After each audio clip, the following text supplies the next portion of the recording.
আজকে আমার আলোচনার বিষয় পুরুষাঙ্গে রক্ত চলাচল কমে কেন এবং বাড়ানোর উপায়। দেশের এবং প্রবাসের ভাই বোনদের প্রতি সালাম। আসসালামু আলাইকুম। আমি প্রভাষক ডাক্তার রিক্তা পারভিন, হোমিওপ্যাথি এবং আয়ুর্বেদিক চিকিৎসক।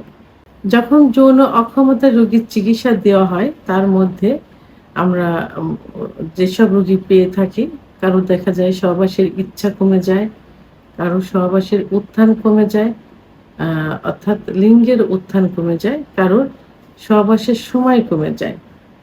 তো এখানে যে লিঙ্গের উত্থান কমে যায় অর্থাৎ ইচ্ছা হচ্ছে কিন্তু লিঙ্গ দাঁড়াচ্ছে না, যাও বা দাঁড়াচ্ছে বীর্যপাত ছাড়াই আবার নিস্তেজ হয়ে যাচ্ছে।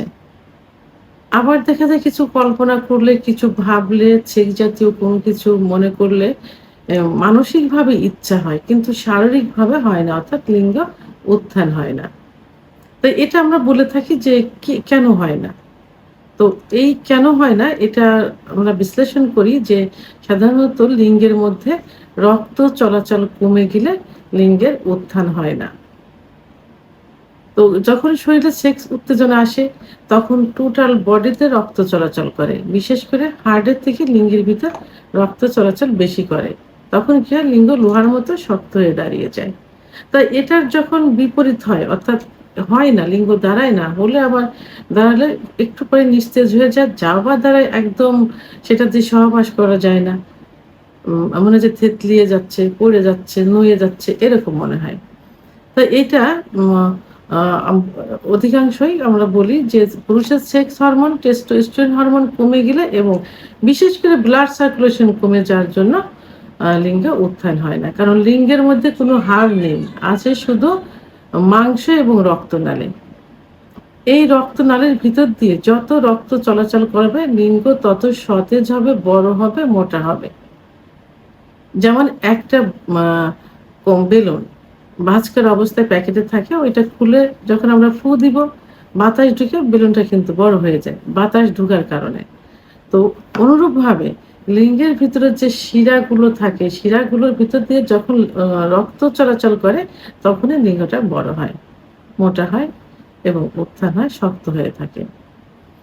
তো এটা উম আ এখন অনেক রোগী এখন প্রশ্ন করছেন যে, "ম্যাম রক্ত চলাচলটা কেন করে না? রক্ত চলাচল কমে যায় কেন?" তো এখন আমি এই বিষয়ে আলোচনা করব। সাধারণত রক্ত চলাচল কমে যাওয়ার পিছনে অনেক কারণ থাকে। আর এই সমস্যাটা সাধারণত ২৫ এর পরে যেয়েই বেশি হয়। আবার এখন ২২-২৩ বছর বয়সেও হচ্ছে এটা। এর প্রধান যে কারণগুলো যেমন দীর্ঘদিন আ ডায়াবেটিস হওয়া, ডায়াবেটিসে আক্রান্ত দীর্ঘদিন। প্রাথমিক অবস্থায় অতটা বোঝা যাবে না। কিন্তু যখনই ডায়াবেটিস একটু পুরাতন হবে, ক্রনিক হয়ে যাবে, দীর্ঘদিন হয়ে যাবে, তখনই উত্থানজনিত সমস্যা হবে। এবং আ যদি উচ্চ রক্তচাপ দীর্ঘদিন থাকে এবং সেটা যদি কন্ট্রোলে না থাকে এবং উচ্চ রক্তচাপের যে বিভিন্ন ওষুধ খাওয়া হয়, এর পার্শ্ব প্রতিক্রিয়া হিসেবে কিন্তু ব্লাড সার্কুলেশন অর্থাৎ রক্ত চলাচল কমে যায়। হরমোনের ইমব্যালেন্স এর কারণে অর্থাৎ হরমোন কম বেশি হওয়ার কারণেও কিন্তু রক্ত চলাচল কমে যায়। হার্টের সমস্যার কারণে অর্থাৎ হৃৎপিণ্ডের বিভিন্ন রোগের কারণে কিন্তু এটা হয়। এজন্য কি করতে হবে? প্রপারলি ভাবে হার্টের আম আ এবং আ উচ্চ রক্তচাপের ডায়াবেটিসের চিকিৎসা নিতে হবে এবং চিকিৎসকের অ্যা আ তত্ত্বাবধানে থাকতে হবে। হ্যাঁ, এবং সবচেয়ে বড় যে সমস্যা সবাই মনে করে থাকে এবং যেটা সাধারণত হয় সেটা হলো দীর্ঘদিন যাবৎ যদি হস্তমৈথুনে লিপ্ত থাকা যায়। অর্থাৎ যাদের হস্তমৈথুনটা অভ্যাসে পরিণত হয়ে গেছে বা নেশায় পরিণত হয়ে গেছে। যে কারণে কি হয়? লিঙ্গে যে হস্তমৈথুন করতে, করতে যে প্রেশার পড়ে, প্রেশার পড়ার কারণে লিঙ্গের যে শিরাগুলো সংকুচিত হয়ে যায়। সংকুচিত হয়ে যাওয়ার কারণে ব্লাড সার্কুলেশনটা কমে যায়। তাহলে অতিরিক্ত হস্তমৈথুন, অতিরিক্ত বিছানায় ঘর্ষণ দিয়ে বীর্যপাত। বিছানায় ঘর্ষণ দিয়ে বীর্যপাত করলে লিঙ্গের গোড়ায় অসংখ্য শিরা থাকে। শিরাগুলো লুজ হয়ে যায়, অনেক সময় চিড়ে যায়।